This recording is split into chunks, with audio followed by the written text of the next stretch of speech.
Now, let me interject you a little bit because I have a perfect real-life example. Rafael, he's high integrity, he's high energy, but he needs the machine. Without the machine, we are not making this possible to happen.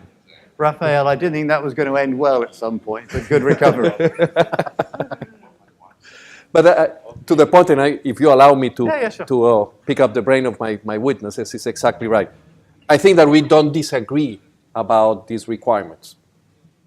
What I put in doubt a little bit is how integrity is driving the current generation. And to be honest, the recent democratic experiences that you mentioned yesterday, Brexit, we can mention the election of the President of the United States, that was not driven by integrity. That was driven essentially for protesting against what the establishment is all about. But integrity is not guiding them. To be honest, when you see the discourse, and I'm sorry to talk about politics, but it has to do a lot with this subject matter. When you see how the young generations are making decisions today, integrity is not in the top of their minds. So at this moment, which is exactly what I want, and I'm going to go through the other side with my witnesses, don't you think that machine could really fill that void? So that we have machine taking care of some critical aspects, like managing the treasury of the companies, managing cash, all these processes. Is that something that machines can do without the human intervention? Probably, and I would insinuate, so what blockchains, for example, can do for us in terms of keeping control and avoiding that integrity or a lack of integrity could generate damages to our companies. Daniel Bielsa, you start. Okay, everyone. Para poner un ejemplo en el ambiente del leasing, digamos, los flujos de trabajo, que muchos de los sistemas que aquí pues tenemos tienen un flujo de trabajo. Los flujos de trabajo tienes condiciones y tienes chequeos, validaciones. Entonces, esas validaciones, en cierto modo, pues de pronto mantienen al empleado atento, ¿no? De que si es una aprobación de crédito de cierto tamaño, entonces pues que vaya por el camino A, y si es de otro tamaño por el camino B, que todos los documentos adecuados asociados a ese crédito pues sean firmados, hayan sido generados, etcétera, ¿no? Entonces todo lo que se requiere para ese proceso, el sistema está chequeando de que suceda. Y bueno, reduce el error y reduce también, digamos, la tentación de hacer algo que no sea ético. ¿Qué dices tú? Yo, en primer lugar, que me heriste un poco al decir que no tenemos integridad los millennials. No. Lo que es escasa. Como comentaba Daniel, los workflows nos ayudan no solo a controlar los procesos, documentación y todo, sino a escalar posibles faltas de integridad. Es decir, puede informar a nuestros jefes o a las personas que tenemos debajo de que tienen que hacer una tarea por ellos, o que alguien está de vacaciones sin que lo sepa. La máquina puede diferir las tareas a otra persona sin necesidad de que nadie esté pendiente. Tiene un calendario de vacaciones, se aprueba directamente en un sistema y automáticamente las tareas que tiene que hacer, los controles, los chequeos que comentaba Daniel, ya automáticamente se van a otra persona para que las haga. Entonces, las máquinas, en este caso, sobre todo en los workflows, nos ayudan a conservar la integridad del flujo y que no se pierda el tiempo en ello. Roberto o Joe, si quieren. Joe. Yeah, I tend to agree. I mean, the workflow measurement tools keep the integrity in process. It tells you who's processing, who's doing their job, and who's not doing their job. And so from an aiding point of view, you eliminate the need to measure people for integrity. You eliminate the need for honesty because the machine is doing the work for you. The benefits of the machines, so to speak, like the Internet of Things, it gives you the capability of monitoring your equipment, your behavior, checking where it is, and through digitization, you can also process the equipment and basically go out and make sure your equipment is being taken care of. and you know where it is all the time. If you're doing trucks or cars, you can monitor that. So the machine is valuable to that and can drive the behavior of your end user customers. Yep, okay, I'll give you that. But no, you're not even close to winning. So the reason, but just to give a bit more color into the comment that Raphael was questioning his witnesses on in terms of integrity, or why did the US presidential election turn out as it did, or why did Brexit vote happen. My next witness is a guy called Chris Dornfield, who is the co-founder and president of a social platform called Bonfire, Bonfyre. So he's obviously a millennial because he can't spell. But what he's saying, the research that Bonfire do, and I'm going to quote him, says that currently 26% of American workers are actively disengaged in their role. 45% are feeling unengaged. So that's only leaving about 30%, less than a third of anyone's workforce that has any feeling for the company at all. So if you are a chief executive or a senior manager and you are not engaging in particular with your millennial workforce, then who's doing all the work? Because you've only got a third who've actually got any real connection, according to Bonfire's research. And the other thing is that's important as far as the elections and the Brexit vote is, he is saying that over the past 35 years, scientific research has demonstrated that human decision-making is influenced more by emotion than conscious thought. Now, if it's over 35 years, that lets most of the millennials off the hook. So, but just think about what you've just seen in the US elections. Emotion, not conscious thought. In Brexit, it was largely emotion, not conscious thought.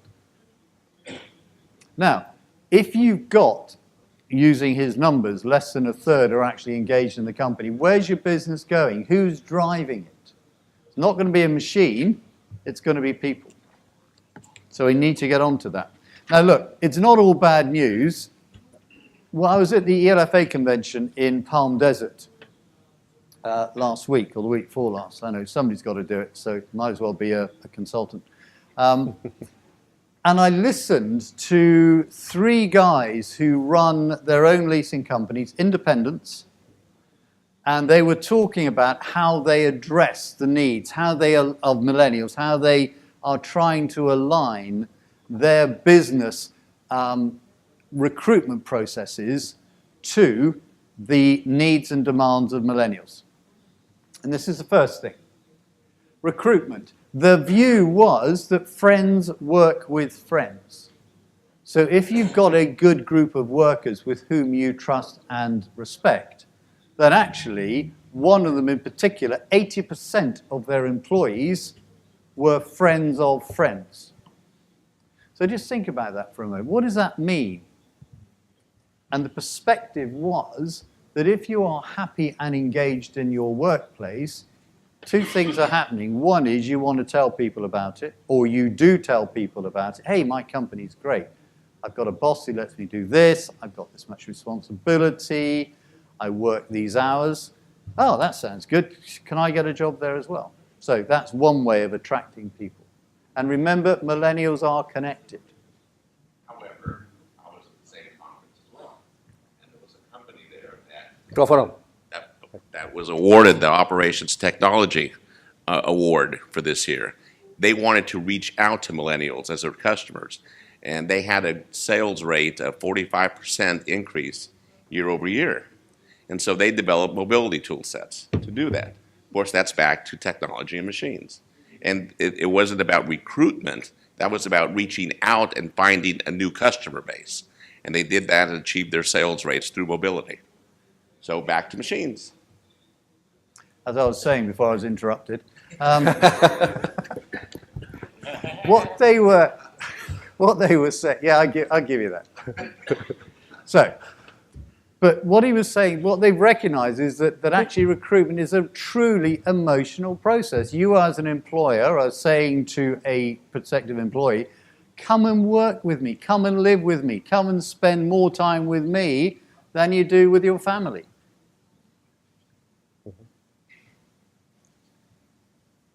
So that's it in diagrammatic form. And the science is Net Promoter Scores. You're probably all familiar with that. But what this is doing is looking at Net Promoter Scores through the eyes of the HR teams. So if you've got a colleague who's working as a friend, then your relationship with your employer changes because actually you as the existing employee want to make certain that you're not going to be made to look stupid in front of your friends. So you will work even harder to make sure that the business and the culture stay straight. The other thing that, just to go back one, they, every Monday afternoon, they have a party.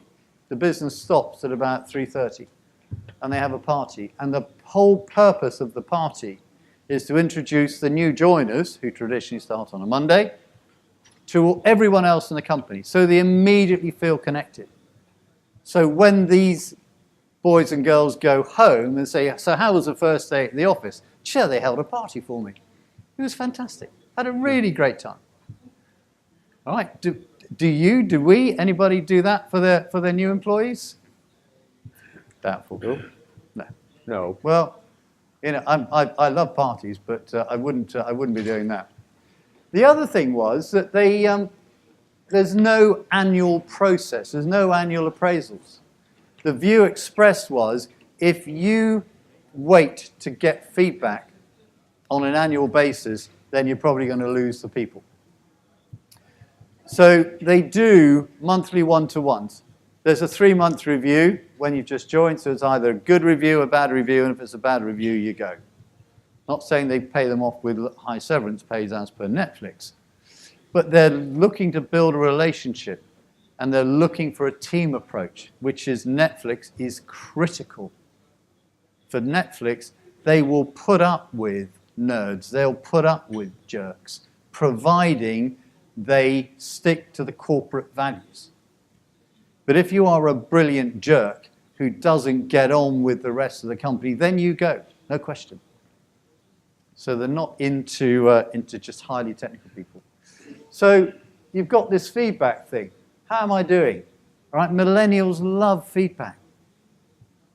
All right, traditional response. Just get on with it, would you, for Christ's sake? Just do your job. So, culture. Needs to be fun, it needs to be helpful, it needs to be creative, it needs to be smart.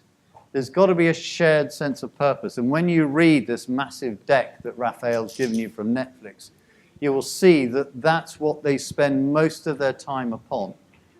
They've got, let me just find it for you. There are something like 9 criteria that they judge their employees on. Judgment, i.e., do you make wise decisions rather than referring? Are you good at communications, i.e., you listen first and speak second? Do you make an impact? Are you curious? Are you innovative? Are you cooperative? Are you passionate? Are you honest? And are you selfless? The thing about the bottom one is in terms of communication. Communicate when there's nothing to say, because for millennials, because of this interconnectedness, even if there's nothing to say something, because it's interpreted. Silence is interpreted as bad news. So even if you've got nothing to say there's nothing to say and why there's nothing to say. I don't think millennials are that smart, actually, but there we are. Okay, so... But again, you are making my case, because the way as they communicate is through social media.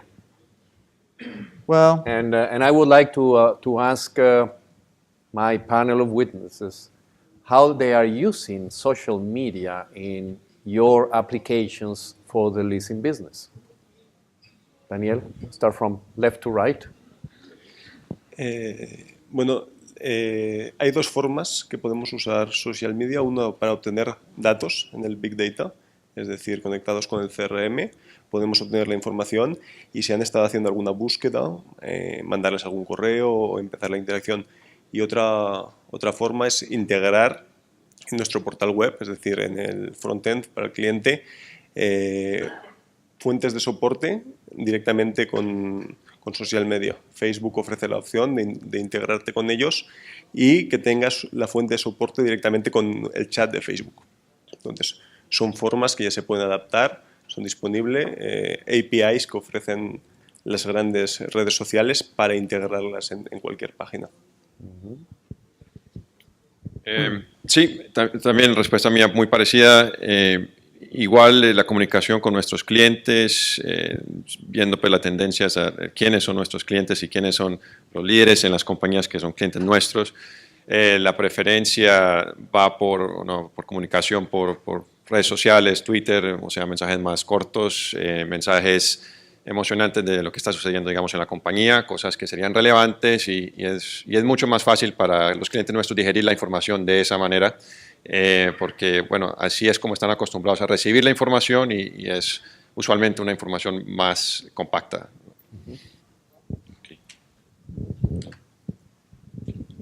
We do this similar. I'll take it one step further. I mean, we use Snapchat, we use Twitter, and all the normal accounts linked to the Facebook and everything. But we take it one step further. We also use LinkedIn. You socialize with people that are not in your company, that are part of the association, or have similar thoughts. And so consequently, the conversations that sometimes are being used by facilities such as the ELFA website, they'll be asking questions that sometimes a software provider can answer.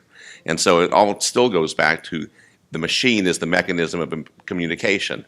And as long as you stay aware of that, of what's going on within your communities, it's easier to find prospects. And that's what we do. Back to you, Mr. Prosecutor. I agree. I think the industry itself is just hopeless generally at using social media. You've got some bright spots.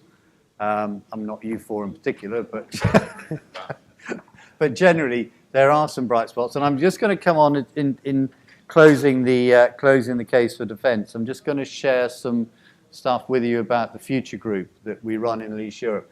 And the next project, or the project for the 2017 future group, is going to be how do we better harness social media. All right, so I'm not quite sure how Snapchat fits into that, but I've seen some very funny pictures, but there we are. Okay, so generally, I hope that what I've done is to take you through so far, through the who's, the what's, and the whys, and the whens, and the wheres, and the hows. I've taken you to looking at machines, how important processes are, yes, but actually that will only take you so far. The real differentiator is people. Now, the people that we now need to deal with and work with and to attract, to train, to motivate and retain is this group called millennials, who are generally pretty good. Now, the big issue, though, and if you remember the change in characteristics between a millennial characteristic and our business industry characteristic, just doesn't fit. So, what are we going to do about that? And I'm just going to now just spend a bit of time talking about the Lease Europe Future Group. Right? This is not a boo moment compared to on the way that Raphael was talking about it, but it is a challenge. And the challenge is to all of the leasing associations here, as well as the chief executives. What are you doing about talent? All right, now I've got a passion for young talent. Actually, that's come out wrong. I've got a passion for developing young talent within the industry. And I'm just going to share with you a few slides. The history of this future group, one of the things that we did with Invigors in 2013, so nearly 3 or 4 years ago, was to hold a business council. They do it here in the US a lot within the Alta group. And one of the key things that came out, we start these sessions by saying, no agenda, what are the top 3 things on your mind? And we've got 15 or 20 chief executives from all over Europe, from Poland, France, Germany, Italy, UK, Slovakia, wherever. And the one thing that came out was they are worried about talent. And the reason being that in the financial crash, leasing and asset finance was too closely identified with the banking crisis, and nobody wanted to be identified as a banker. And therefore, we have a big dearth of talent. So the idea was born at that meeting to obviously call in the consultants, which is a solution for any problem within the leasing industry, obviously. You can all shout boo now. Boo, boo. So, why it is important? Because we needed to engage in a meaningful way with the next generation of leaders. And the process was that each of the chief executives present nominated a future potential, a future young leader within their business, and gave them 2 invigors to me and my partner, to be specific. And our job was to brief them and bring them up to speed with the senior strategic issues within the company, within the industry, and to then brief them with a sole aim of them producing, in this group of 16 new ideas, innovations. And the idea was that in June, we first met in April, in June, they came together through a peer voting process. Those 16 innovations were whittled down to 3, and between June and October, we were working with them to produce a presentation that they would make to the annual convention. The first one was in Rome, and for an industry that has had very little real innovation, through this future group process, we've run 4 now. The last one was completed at Athens in October. Of those 12 ideas that we presented, half of them are in production within the industry or within the candidates or the delegates' companies. So I'm going to show you 2, one from 2014 and one from 2016. And unfortunately, the one from 2016 is going to half make the case for the defense. Good. Like it. Or prosecution, rather. Yeah. But anyway, let's have a look. This is a bunch of millennials. Not the guy on the far left. That's my colleague Richard Ryan. You recognise the very handsome chap on the left, obviously. But the guy I'm going to talk to you about... Oh, sorry. Let's bring this back. Oh. Right. The guy I want to talk to you about is this chap here. And he's a guy called Pierre-Yves Mert. And he works in Brussels. And he was a process manager, whatever that is, within... oh, thank you, Juan. He was a process manager. No, no, we're one back from that, please. Yep. He is a process manager working for ALD Automotive. And his was one of the ideas, and I'm just going to run it through. And this was brilliant, but simple. And his whole approach, and this is his team. So there he is. This is the guy we're talking about, Pierre-Yves Mert.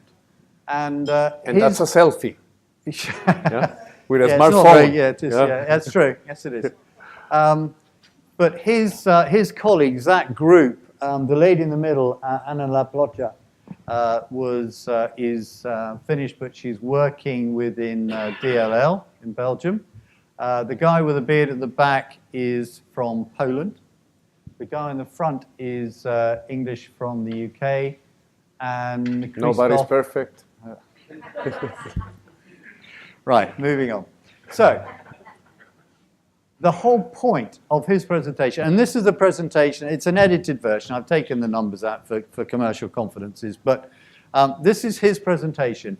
And the whole idea is about, if you are a company car user, how boring is that?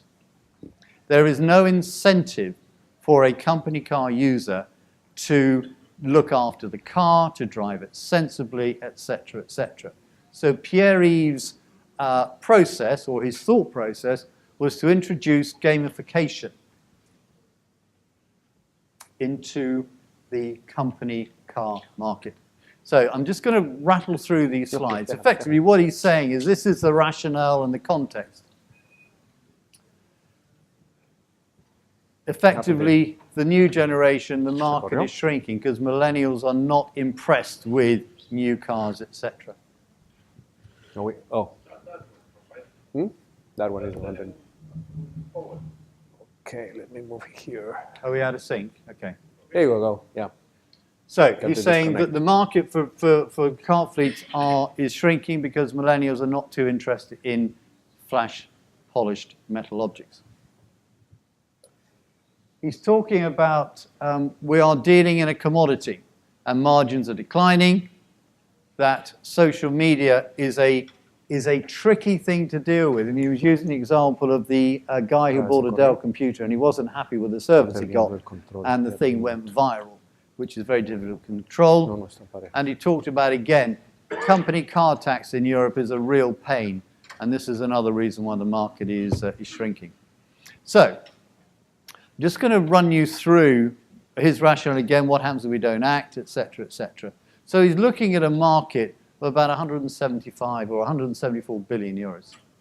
So I'm going to rattle through these because I want to just bring you to the key point of this. What he was saying is, what we need to do is to make this interesting. So to make it interesting, his proposition was that you recruit within a car fleet. The various drivers go into competition with each other. Who can drive the most economically? Who can use the least amount of tires?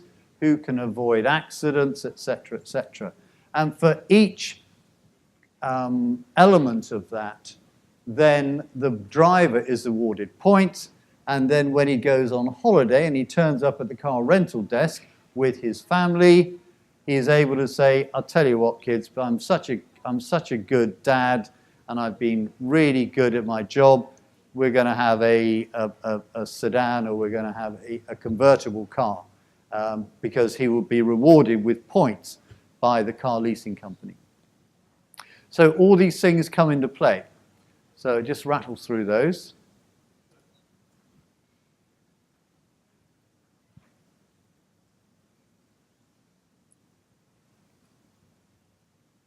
So the idea was that you have the gamers, the players, sign up and they're providing their personal details. Using what? Their personal details. No, so but what they were just using, what is this? Is that a smartphone? Is this a machine? It happens to be. It's by accident. Right, I think we're out of sync actually, aren't we? Yep, they are. No, actually, no, they're okay. Are they okay? No. All right, because I'm flicking backwards. Well, look, the end of the day, it doesn't matter too much. If we've got a SWOT analysis up there, what I just want to run you through these two bits. You see, this is the trouble with machines. They don't do what they're supposed to do. You're having trouble with the machine, you're right. Okay. There is a human element here. Okay, so Pierre-Yves was saying the SWOT analysis, what it's doing is it's introducing loyalty, it's introducing revenue, and it's introducing data. Because if you've got a company car driver, why is he only just using the company car? Because the car fleet could actually give him a much better deal, perhaps, on the car for his wife or his young children or whatever. The administration, the IT, the taxation is a weakness because you've got to be able to document this. But in terms of the opportunities to attract new users to his company, which is ALD Automotive, that was good. And the threat he'd identified, payback, privacy, and exposure. But as far as the lessee is concerned, then he's getting cost and productivity benefits. He's getting sustainability, and he's going to get a cleaner and better fleet. And the idea for the driver, now called the gamer, is actually he's going to benefit from promotions. He's going to benefit from a single point of contact, and he's going to have a bit of fun. And the financials, we make these guys cost out. We have to do a business case. And just looking at the Belgian market, he could increase it, currently 19.8 million margin. He reckoned that he would increase the current market fleet from 2.2 to by 1.5 and produce a business of 33 million euros. Now, whether he does or he doesn't matter.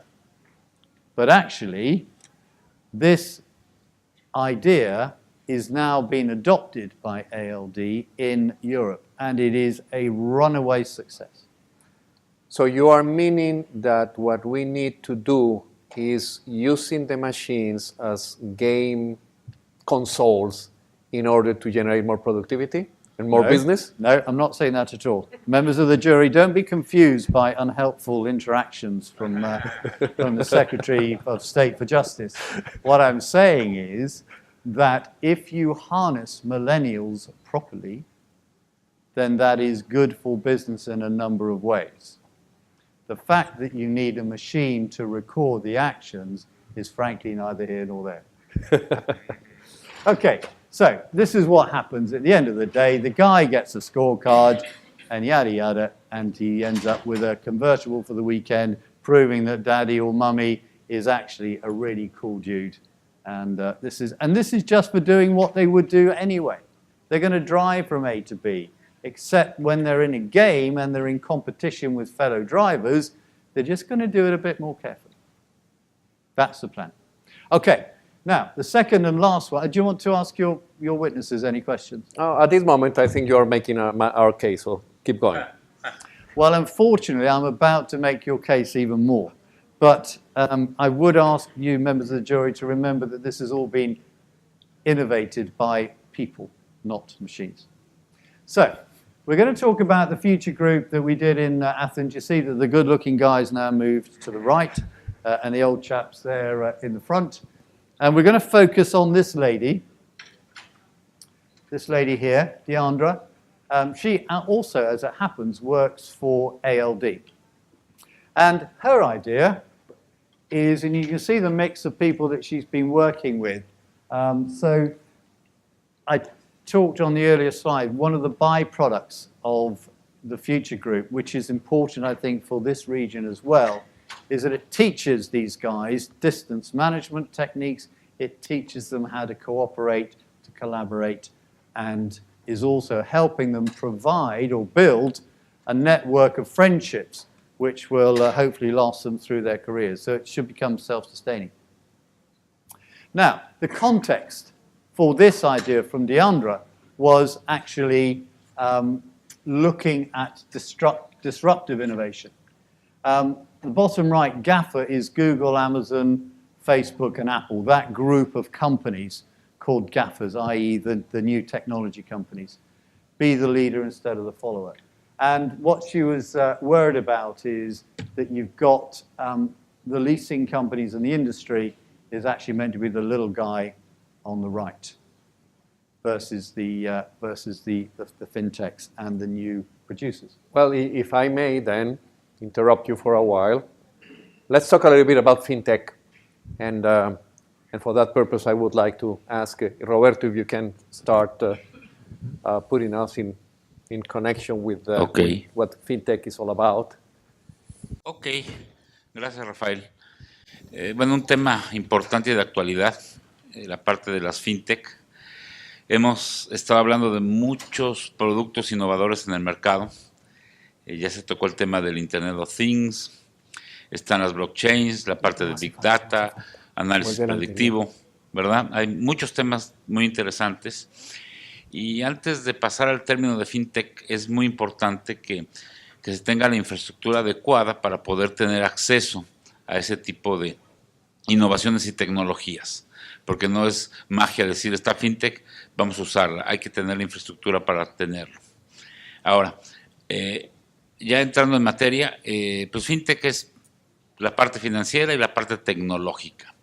Y dentro de lo más importante es cómo yo puedo transferir dinero, cómo puedo realizar transacciones, cómo puedo hacer depósitos, pagos, cómo puedo, aunado a otras tecnologías como por ejemplo el Internet de las Cosas, el tema de Asset Management. Hay un montón de aplicaciones y evidentemente lo importante es cómo hacer esto sin tocar, ¿verdad? Sin tener, perdón que lo diga, proceso manual, ¿verdad? Que sea todo tecnológico y que las transacciones puedan transitar de una forma dinámica con la no intervención manual.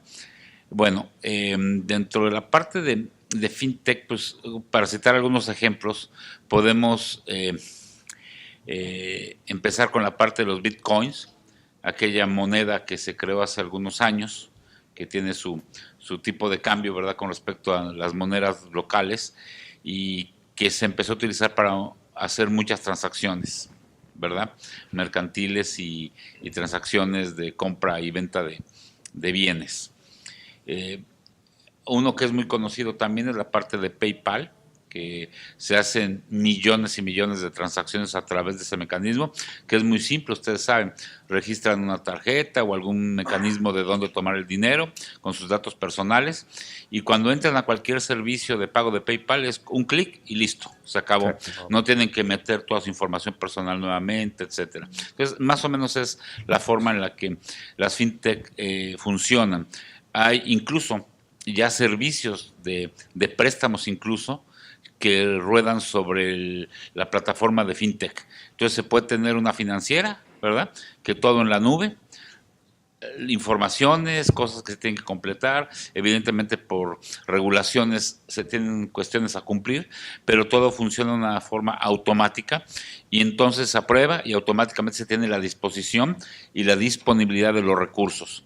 Realmente esto es algo bien importante y como se dice este término de actualidad, ¿no?, disruption.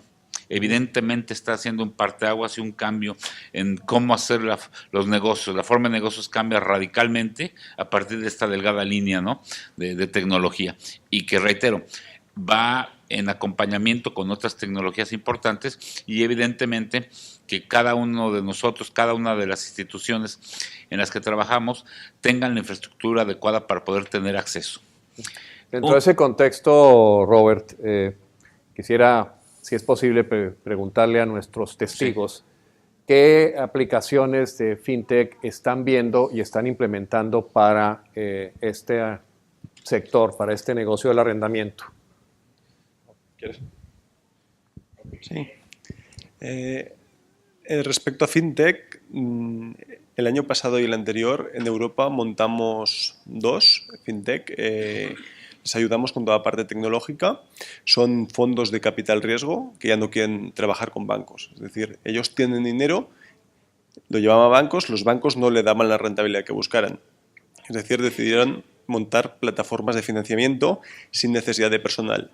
Es decir, que el cliente aplicase, ya se le diese el préstamo, se hiciese la dispersión, ya sea en el mismo país o dentro de toda Europa, y la cobranza por medio de un pago SEPA dentro de toda Europa. Es decir, manejan 200, 300 millones de dólares en créditos, en factoring. En leasing es un poco más complicado porque tienes la relación con el proveedor, que automatizarla es mucho más difícil. Y lo que hacen es llevar todo esto con 2 personas. Lo demás son web servicios, son aplicaciones que pueden hacerlo. Claro, no es totalmente cierto porque la cobranza la tienen externalizada. Entonces, a la hora de cobrar pueden mandar cartas, todo automatizado, pero llega un momento que tiene que pasar a los abogados en el caso que haya algún problema. Eso lo hemos hecho. Y en la parte de leasing hemos trabajado mucho con seguros, que llaman FinTech de seguros, es decir, trabajan con Big Data y saben que por cada vehículo el precio que tiene que tener. Entonces, por un web service, tú mandas la información de ese modelo, de ese vehículo, y ya te llega una cotización o varias cotizaciones con diferentes aseguradoras y ya te selecciona la mejor sin necesidad de que alguien haga el contrato. Y como tienes un contrato marco, de esa forma ya tienes con las aseguradoras el contrato y el sistema automático te da qué póliza es la mejor para tu cliente. Daniel. Bueno, en temas de tecnología, tendencias que hemos visto, la movilidad, o sea, el concepto también de anywhere, anytime, de poder crear una cotización desde una tableta, un dispositivo móvil. Las integraciones, lo que hablaba Daniel, eso ha ayudado muchísimo. Automatizaciones, portales, poder acceder a la información, que el cliente pueda acceder a la información, el proveedor pueda acceder a la información en tiempo real. Y la más importante, yo creo que sí es el Business Intelligence, porque todos ustedes tienen gran cantidad de datos, o sea, todos los datos históricos de todas las operaciones que han hecho, de todos los activos que han manejado, y esa información es muy valiosa, ¿no? Eso les ayuda a ustedes a determinar perfiles de crédito, que son, o sea, cuáles son los mejores, los que les ha ayudado más, desde una perspectiva de asset management, ¿no? O sea, es una información valiosísima que tienen ahí, que deberían hacer todo lo posible para aprovecharlo, y con sistemas como los que están disponibles hoy en el mercado, usualmente tienen pues estas herramientas que les permiten aprovechar. Ok, yo. Joe. What we've done is starting to use a single database in order to be able to manage a variety of systems, from warehousing, inventory lines, back office, front office, as well as mobility tool sets. And the mobility tool sets in our virtual reality allows you to be able to basically send emails, which is what people do in order to be able to garner more business rather than just cold calling customers. And with mobility tool sets, you're also able to refresh technical refreshes. So you can put the inventory on the website or on an iPad or on an iPhone and go out, send your people out to the field, and they can just immediately refresh a new lease, whether it's vendor business, direct business. Doesn't make any difference to us. And so basically the single database concept accomplishes the reporting complexity, or simplifies the reporting complexity of big data. But the mobility and the virtual reality also takes it a step further, because now you can customize like a truck, tractor, a car, whatever floor planning inventory that you desire. And so that's where our customers are taking us, and that's what we're providing to our customers. Interesting. Chris, the floor is yours. Again, Good. you Thank want to finish your case. Well, I think your defense witnesses have let you down again, because frankly, fintechs, yes, are very good in terms of processes, but they come in and just disrupt a little bit. What they can't do is originate, because origination is done best by people, obviously. I must concede that. That's what they said. I don't know if the jury took that, but just hopefully as long as not. we're clear. Okay, so let's just carry on with the people side a bit. Human error. No, I think you'll find it's machine error again. Okay, If it's so human error is mine. okay, so again, this is helping to make the case for machines, to be honest. But it's making the case for machines in a positive way. All right, these are still not syncing, actually. Let me be there and move it for you. Well, let's what I'll do is explain the issue. There's some very good slides in here, but it's talking about artificial intelligence. And Deandra's point was that she wanted to introduce, in the same way that all of our cars, or most of our cars these days, are connected. My new car at home just sent me not a WhatsApp, but a message to say that the left front tire is beginning to go flat, which is particularly useless information, as I'm about 7,000 miles away from the bloody thing at the moment. But it means I won't get a surprise when I get back to Heathrow tomorrow morning. So let's see if these slides work. What she was doing, Raphael, could you do this manually for me over there? I'm doing, but I think it's frozen. Okay, well, not to worry, not to worry. What Deandra was saying was that in the same way that our cars are connected, her problem was, as a fleet user, that the drivers of the car are not connected to anything. So as far as the drivers are concerned, apart from being within the gamification, but actually the leasing company has no contact with the driver. The driver can't find out if he or she wanted to, how much longer have I got the vehicle for, what are the purchase options, what do I do if this happens or that happens? So she was proposing within this presentation at Athens that that she would be harnessing within her business artificial intelligence, so that the call center within the car will be a contact the call center button, and then you would talk to initially a call center to answer any driver queries. The battery's gone, the windscreen is smashed, my tire's gone flat, what's the easiest way of me dealing with this? And effectively, it would be done by artificial intelligence. And this was her view, and this is the beauty of these slides, that in terms of messaging, it is crisp, it is clear, you can see what the process is. The scripting isn't very good. But it talks about, up here, about machine learning, deep learning, which is one of the points that Raphael was talking about yesterday and again this morning, which only proves I stayed awake. Oh, but anyway, I would like to pick the brain of my witnesses about what they have in machine learning now for the leasing industry available. Well, to that point, the mobility point is that with Google Maps nowadays, you can embed that inside your application, your mobile application. So if you have a problem with your vehicle, you can utilize Google Maps to find out where the nearest repair place is.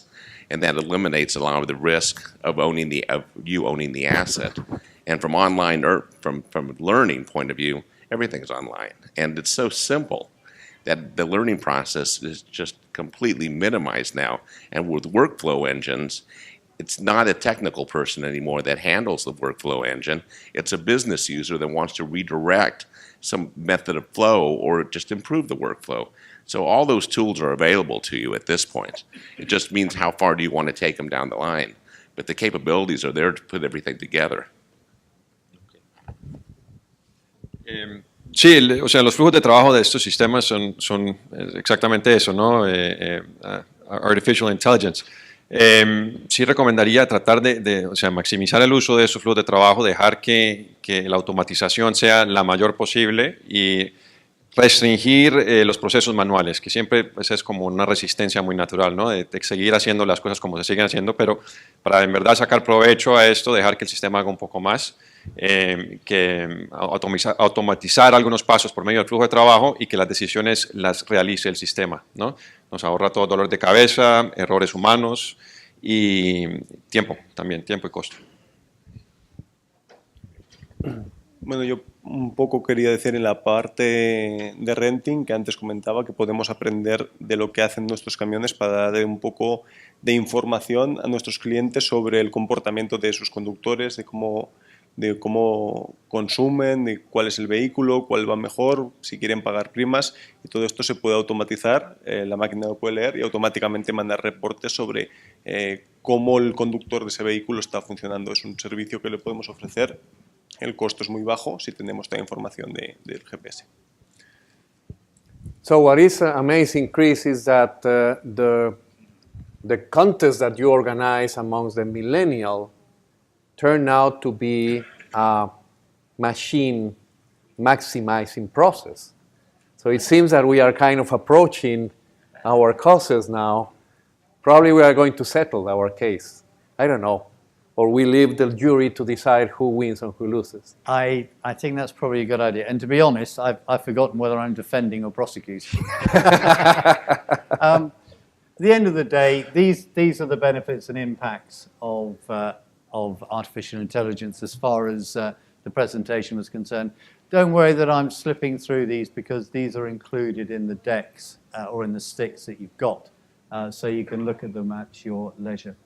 But I just want to say artificial intelligence is already a part of our everyday lives, as our machine experts have been saying.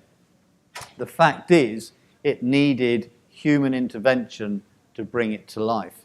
And I think, ladies and gentlemen, members of the jury, that you should come to the same conclusion that actually man or woman is much more important than machines. Thank you very much.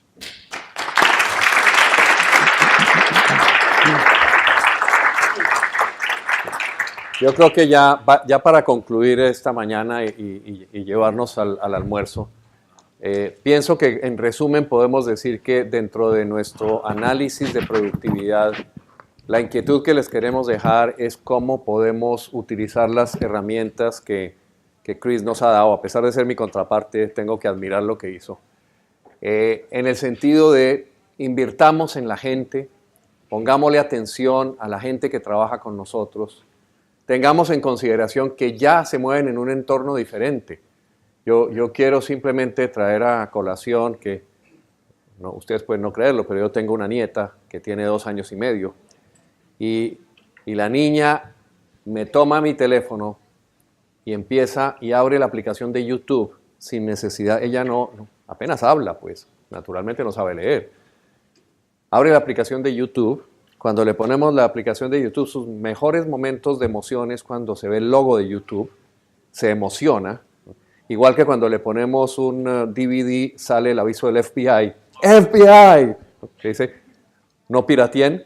Es la forma como piensan la generación actual. Los millennials, desde luego, les tocó la transición. Entonces son parcialmente mecanizados, pero las generaciones que vienen detrás son totalmente mecanizados. Y el punto fundamental para nosotros es cómo podemos nosotros extraer productividad de esa combinación entre los dos. Volvemos a la pregunta original, ¿cuál es el porcentaje que representa nuestro costo de producir, nuestro costo de pagarle al personal en relación con el tamaño de nuestro portafolio y en relación con nuestra rentabilidad? Y esa es la inquietud de fondo que debemos mantener hacia adelante. ¿Cómo vamos nosotros a manejar esa combinación óptima entre el factor humano y el factor de máquina? Esta tarde, que aspiramos a que ustedes puedan estar liberados relativamente temprano, entre 3:30 máximo 4, vamos a terminar entonces con la parte final del pragmatismo, y ya hemos visto más o menos hacia dónde podemos buscar nosotros negocios, visto más o menos cómo podemos explotar la productividad de nuestro negocio. Ahora en la tarde es cómo le echamos combustible, y el combustible es fundamentalmente el fondeo. Guillermo Berreta va a tratar ese tema. Bueno, muchas gracias a todos.